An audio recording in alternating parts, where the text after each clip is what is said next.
Thank you for tuning in to the Wheeler Detailers YouTube channel. My name is Martin, and in this video we're going to do a test. Cleaning polishing pads by hand or cleaning polishing pads with the universal pad washer. What would work best? Lately we've got quite some requests to the universal pad washer. We also sold a couple, so we hope customers are happy with them.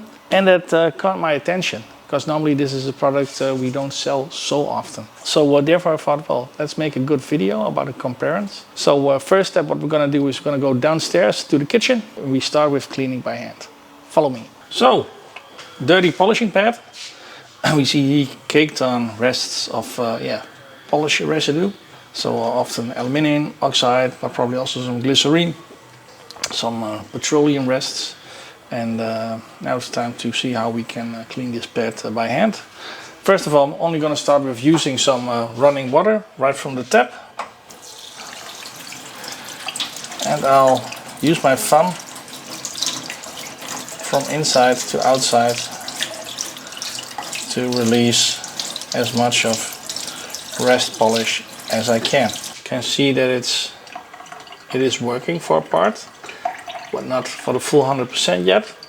Therefore I'm going to spray it in with some Crystal Clear APC from Decon. And I'm going to use a Pad Reconditioning Brush to agitate the surface of the polishing pad to loosen all that caked in polishing residue. Let's go.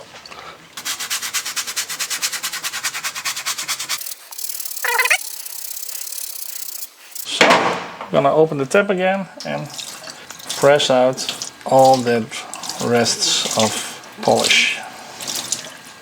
So once done, I'm gonna roll the pad. I'm gonna wring it out, like you also could do with the wash mitt, but now you're gonna do with a polishing pad. And here's the after. It's always the best that immediately after use you would rinse out your pads, so you have them clean for the next cycle you're gonna use them. Also, this polishing rest has been here in for pretty much over a week, so it was completely caked in.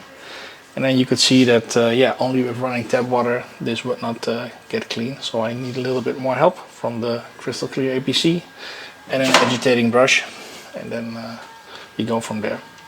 So let's now go upstairs and now let's compare cleaning by hand with cleaning by pad washer.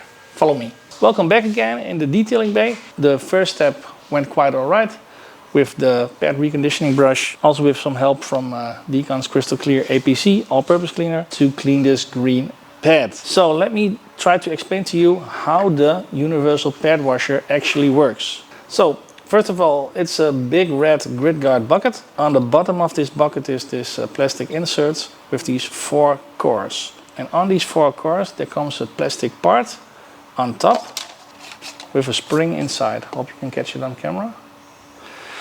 So, and this spring makes it go down and up again, down and up again.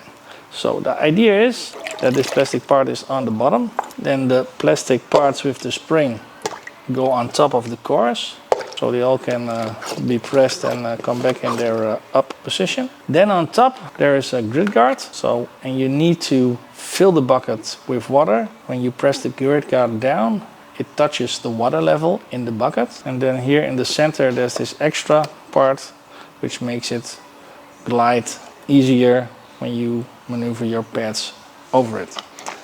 And then there's the top, the lid, which you can screw up on here, and here you can open it and close it, open it. The idea is that we have a polishing pad on our machine. You can do both rotary or orbital. And when we press it down to the water level, and then with the speed of the polisher, that you agitate it over the grit guard on top of the water level, you would release all that caked on polishing residue. If you have really dirty pads with a lot of caked on polish, like we also had with the cleaning by hand part, we may need a little bit extra cleaning power from Decon's APC and or the Pad Reconditioning Brush before we're gonna put it in the pad washer. But we're gonna first try it without and then see how the results are. I've got my Roops Bigfoot polisher here. I'm gonna put this wool pad from Mirka here.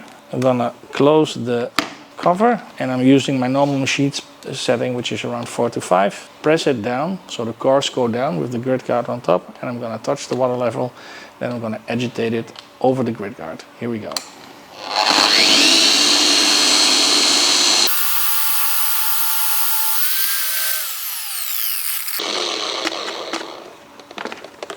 That already looks much better. Got the pad out of it. Look at how much polishing residue is on the top of the water level. This was clear water a moment ago. So yes, it actually really works by rinsing the pad with water and then agitating it over the grit guard when it touches the water. Let's put on the gray Delta pad, the hard one. And first, let's see if we can do it without APC, and maybe we would need it. So we're gonna check that out.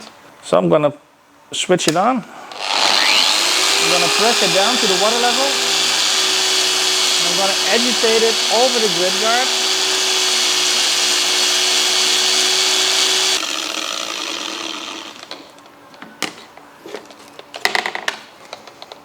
That's already much better. So that's actually only agitating and rinsing with water. And we use, in this case, the Menzerna polishers for that. So let's get another green one, like we did with the hand cleaning as well.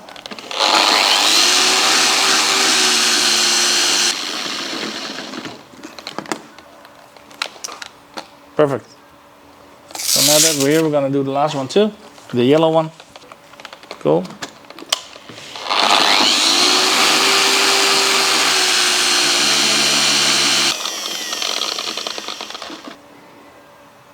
That works great.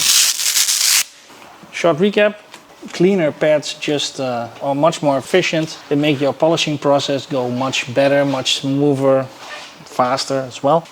If you don't, and a polishing residue builds up, and over time, and you just don't clean them enough, yeah, then the polishing process will work against you. You know? So it will only take longer. The results will not as you expect them to be, or as you did while checking out what works on the paint, making your test spot. So you always want to be sure that that you keep rinsing them out. Yeah, if you do this regularly, then especially the hardness from the green and the gray pad, they will stay for at least 4 to 5, let's say, medium-sized cars. And if you don't, then you could cut it through half. You know, then the polishing residue is working with the texture in the foam. And with that, the longevity will be way less than it's intended to be. And on the softer pads, the medium yellow one, we also have a white soft one. We should normally, let's say, do probably 7-8 cars, and then you would also do half if you don't even clean it regularly. When would you clean by hand, and when would you clean with the universal pad washer? I would say cleaning by hand works good if you have to do a couple, I don't know, 3, 4, 5 pads. That works quite fast. So ideally, I would say have a bucket filled with clean water next to you, and where you polish, you would put the pad on the water level and you start agitating with your thumb inside out. Maybe use a little bit of APC if you need it, or a reconditioning brush, and then you would roll the pad, wring it out, put it on the machine, put the machine under the top level of the bucket, and then put it on setting 4 or 5, and completely have all the moisture or water rests which are in the foam or the wool of the pad go out. If you don't, then you will know why, because then water spots will be everywhere, also on you. So that works good. Or you just take them to your kitchen or to your working area where you have a sink, do it with running tap water and or in the sink. Easy as that.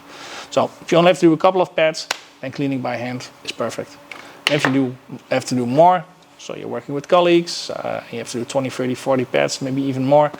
And I would say on a daily basis, or on a frequent basis, then I'm 100% sure that a pad washer will be a very nice tool for you guys and girls to have and to use. So that's my thoughts, and that's my experience on cleaning polishing pads. I hope this content helps you to make your polishing process better, improved, also more efficient. If you are interested in polishing, or actually even sanding and polishing, then you might want to click on the pop-up banner and check that video too, where we're going to work on a completely plastic sun-faded roof part and restore that back to factory new. Thanks for watching. See you guys and girls in the next one. Bye bye.